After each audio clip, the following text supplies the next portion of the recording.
All right, welcome back and thanks for staying with us as we delve into the second topic of discussion on this morning show.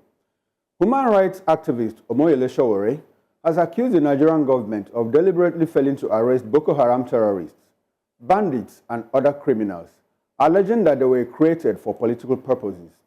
Speaking on Voice of the People Radio, FM 90.3 on Monday in Lagos, Sowore claimed that officials use these groups to gain power and shield them from prosecution afterward.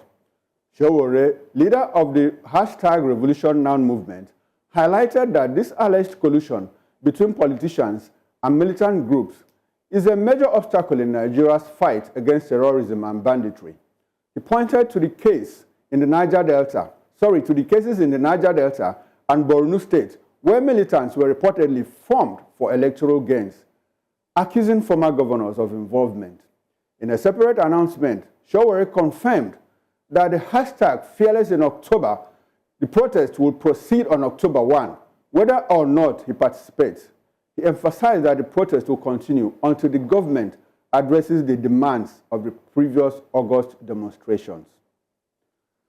We still have in the studio with us Dr. Omoshola and Barrister Asim Adams. Gentlemen, thanks for staying with us. Thank you very much. Barrister Adams, yes. Let me come to you on this. We held a protest between August 1 and August 10th, made some demands to our president. Yes. I think on the 8th or 9th of August, he addressed us. He said, I have heard you. I know your pains and I know your sufferings, but there is nothing I can do for now. Days after that, the protest ended. The demands were not met. 15 of them, not one, including reduction in the cost of governance. He didn't meet that. Few days after that, he rolled out a presidential aircraft valued at $150 million. An Escalade and all of that. And here, Omoyele Sowore is saying, Fearless October 1. Do you think Nigerians, in the light of the clampdown on civil society organizations, journalists, whistleblowers, PDOM, David Hundeyin, Ajuwon Soyinka, and all of that, do you think Fearless October 1 will happen? Yes, thank you very much. Quickly, I would say yes, I believe that Fearless October 1 will happen. Why I'm so confident? You know, before the August, end bad governance, we had the end SARS protest. And that end SARS protest, a lot of people lost their lives. Young people, Nigerians, the youths who were protesting lost their lives, to the extent that the international communities, put an eye on Nigeria. And when the end a bad government, protest, was about to happen, I was scared. I didn't even come out. I said, no, I believe that with this end SARS that happened, Nigerians will not be willing to come out again to come and maybe lose their lives on the streets. But I was shocked what later happened in the days that followed. So based on that, when the president addressed the nation, when I heard he was to address the nation on a sister, TV station in River State, I made a passionate appeal, to the president as at that time, that he should address the nation quickly so that things don't go from bad to worse. Now, he came up on that Sunday and I was very happy. I sat down listening to the president, but at the end of the day, the speech was meaningless to many of us and nothing was there. With due respect to the speechwriter, it was hollow. So we felt very bad. And people continued. For 10 days, they were on the street. Now, this particular Fearless October 1st, I believe is going to take place. Now, why do I think so? Myself, that did not participate in that #bad governance in August, I have vowed to participate in this Fearless protest on 1st of October, the day of our independence. It's going to be done by way of civil disobedience. And I'm going to be out this time around. But yes. Protesters were mowed down in the course of the August protest. Yes. You want to risk your life?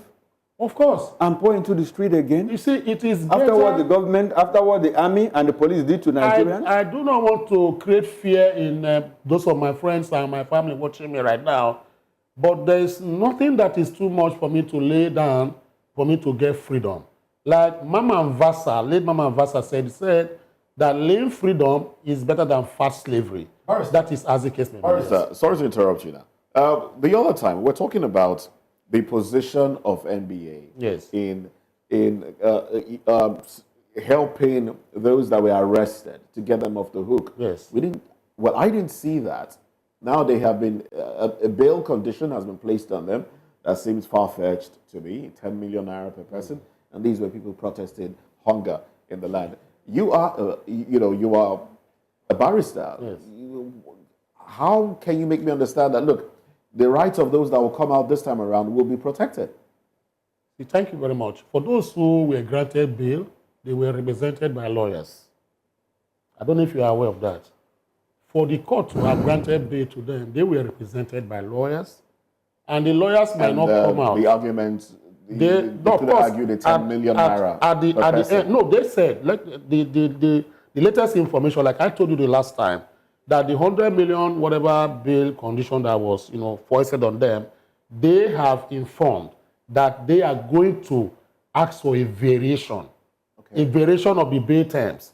That variation in bail agreement can be done when you approach that same court that gave that particular bail condition to say, no, these particular bail conditions you gave are so harsh and it's near impossible. It's like the head of the camel passing through the needle.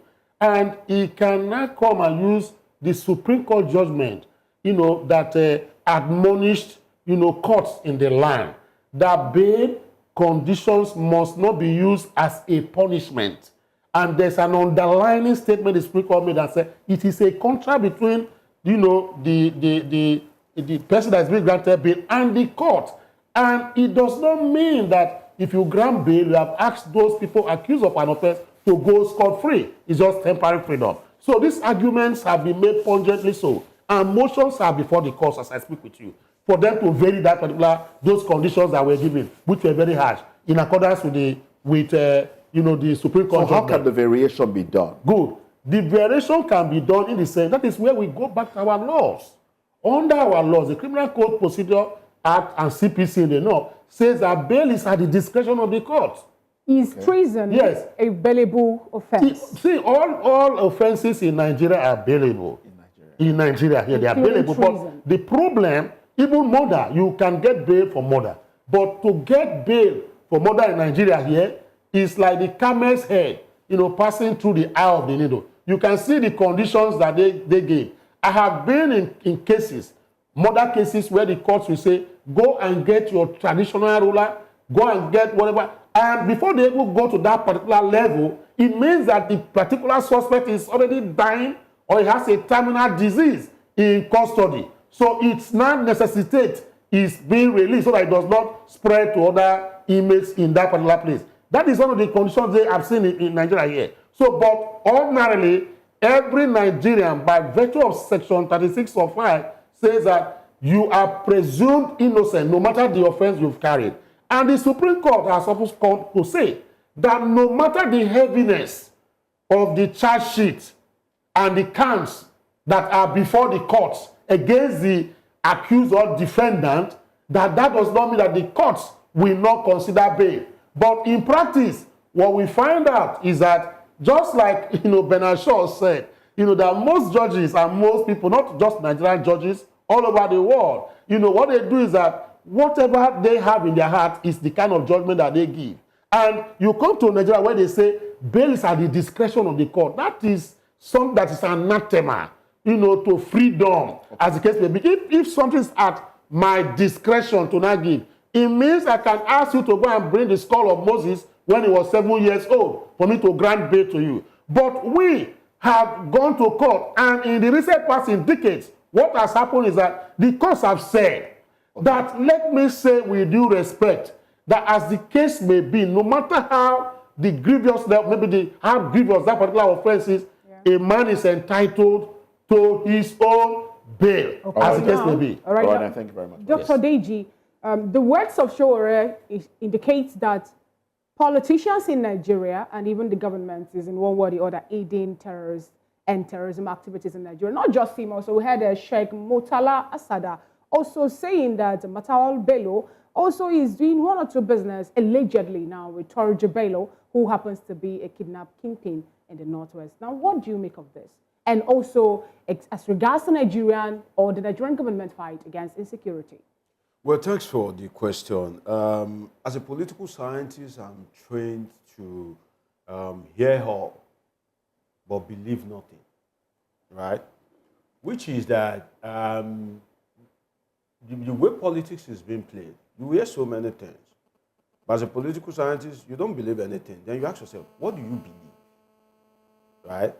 The truth. So while you were introducing the topic, I was thinking in my mind that, okay, Sowore, you are saying that that Nigerian government is complicit in banditry and all that. Then the thing that comes to mind is, as much as I don't like to agree with Sowore because it is ridiculous for any country to be accused. The people that should naturally be accused is individuals, organizations, ragtags and scallywag. But when you now, accuse people in government, those that, embodies the sovereignty of the Nigerian state of terrorism, it is something distasteful. It is something that every Nigerian should be ashamed of. But then you ask yourself, why is it that during the election, and don't take my word for it, do your research or begin to observe from today, why is it that in peaceful places, there is always violence, but in violent places, there is sudden peace? And I'll explain. The Boko Haram hotbeds, Maiduguri and all these places, right? Yeah. When there is election is on the way. Okay. You saw sorry, we'll have to take. We'll come back and take your concluding thoughts because you're out of time. But we have a caller. We'll just take this call. His name is Godwin. Godwin, good morning to you. Hello. Good morning to you, Godwin. Welcome to VOP this morning. Talk to us. Okay. Good morning. Yeah. Good morning. You have a minute, please. Talk to us. Go ahead. Godwin, I'm calling from Lagos. Go ahead, Godwin. We can hear you. There is something I want to add with what you people are saying about all these things that is happening in Nigeria. Especially these are our journalists. You people are journalists. There is something that is making Nigeria to feel like maybe people are blind. We have to be telling ourselves truth what is happening in Nigeria so that the masses will know. What's your question, Godwin? Go ahead. What's your question? I watched what you was talking about Simon Ekpa and Nnamdi Kanu case. Sometimes the journalists used to hide what is happening. I have a soldier friend. He told me what they were passing through in the southeast. How they used to ambush them secretly. That what they are passing through there. He even told me, because the problem we have, he even told me that some of them are doing business with those IPOB members. That when they sell gun to them and collect money, and they were coming to their camp secretly. So what is happening in Nigeria is that corruption in Nigeria, insurgents cannot even stop in Nigeria. Because number one, the soldiers, all right. They are not. Thank you very much, Godwin. We're absolutely out of time. We appreciate you for your call there. Go ahead, please, Doctor. Well, I think if I can respond in a statement to Godwin, I think Nigerian government should be able to put itself in a situation whereby, as Nigerian government tried its best for the soldiers not to be in the southeast in the first place, because these are your assets, these are your arsenals. The soldiers are for inter-country wars. But if you find a situation whereby in your own country, the soldiers are doing what should ordinarily be police work, naturally it leaves more to be desired. That is not exonerating some of these IPOB boys of some criminal tendencies, right? Now to the Sowore issue, I said that if you look at places that are peaceful, all of a sudden when election comes, there will be kind of like a violent atmosphere. For instance, Lagos has always been peaceful somehow. Igbos and Yorubas have always lived, together. All of a sudden, during the election, you see this, hatred that we just evolve towards Igbos, that, oh, don't come out and vote. And you see thugs in a country of law and order coming out to say, oh, if you are not voting for so party, don't come out and vote. But then you ask yourself, you would have thought that in Yobe, in Borno, some of all these places that Boko Haram, Zamfara are prominent, that are election, or people that want, what I can call an Islamic state, conducting election is against the principle of you having an Islamic state. Conducting an election is furthering the constitutional democracy in Nigeria. You want an Islamic state. So you would have think that that would be the peak of their period, the peak of their operation. That no, the corporate existence of Nigeria will not continue. What we want is an Islamic state. But suddenly, all these boys will disappear. Why did they disappear? How did they disappear? So, to buttress the point of Sowore, as much as it is shameful, it is distasteful, saddening, ridiculing for a country to be fingered in some of these things, you cannot but help to somehow agree with him when you look at the realities of the Nigerian So you state. think the words of Sani Abacha is playing out already in Nigeria? Say that again? An insurgency security that lasted for over 24 hours. How the government is on it? Have you not seen that anything that the Nigerian government does not like, for instance, protest, even the apparatus of the Nigerian state, are wired towards curbing protest. Call DSS now that somebody abused Tinubu, they will go all out. They will achieve success. Oh, there's a protest, they will go all out. They will achieve success. Bello Tuji, you see bandits on TikTok, TikToking, Instagramming, Facebooking, WhatsApping, despite the name, whatever, you understand. So you begin to ask yourself that, what is happening? Why is it that, it is what you perceived as a threat, whereby, people that are legitimate. Let's see, let us be fair to ourselves. If people are crying of hunger, and they're saying they bring power, and they come out of, if you promise people hope, renewed hope, and they're in a state of hopelessness, a state of destitution, whereby they are living, they are languishing in anguish, and they come out and protest, and you go to court, sorry sir, and you go to court, the court that is adjudged to be the last hope of the common man, that when there is no hope, immediately they take you before a court. It is believed that, oh, your hope will be restored, that is where you get succumb. And that same court, you are hungry. Okay. We give you 10 million bail. Do you know what 10 million is? In a country whereby the minimum wage is 70,000 naira. Yet Should I continue or stop? Please stop. I should stop. Yes. 700 million. Thank you very much, Dr. Deji Omoshola. Well, let's. Should we consider that your concluding thoughts? If you give me time, I will speak, but let me just use the floor. All right, then. Now, Barrister Asim, as we get a concluding thought, there was this leaked audio of Mr. Nyesom Wike, the Minister of FCT. He made a statement that during the End Bad Governance protest, talking about the protest now, that they are going to, injure the security operators and pin it on protesters. What do you have to say about that, Barrister Asim? Well, I cannot say much on that because I didn't listen to him when he made such statements. He also made a statement of setting some states on fire. PDP-owned state on fire. Yes, of course, that I believe is a political talk. I believe he's talking about politics. Maybe he's going to... I listened to that particular... I think I watched that interview, and when they asked him that question, he said no, that he's not saying he's going to bomb those states or maybe set fire like in real fire in those states, but that the political, formula there is going to distort it. If you try to distort the one in Rivers State. Politicians make such statements to themselves, and if there's anything that they feel is criminal, they can invite him for questioning. So I believe that why they have not called him is that maybe due to that clarifications he made, the security agencies now felt it was a political statement. We have seen things like that has come.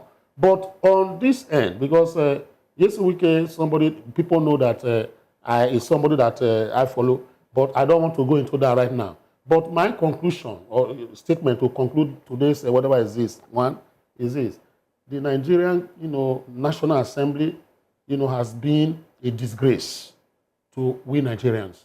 Most of the problems we have today are caused by the laws that we have, the lacunae that are present there. The Electoral Act is the most dangerous law I've ever seen that I've read all over the world. Now, let me say, with due respect, Okay, less than- I want less to than a beg them. minute. I want to That beg will- them. because- I want to beg them to go into these particular things. One, go and please help us, to amend Section 1 sub 3, amend Section 10, amend Section 214.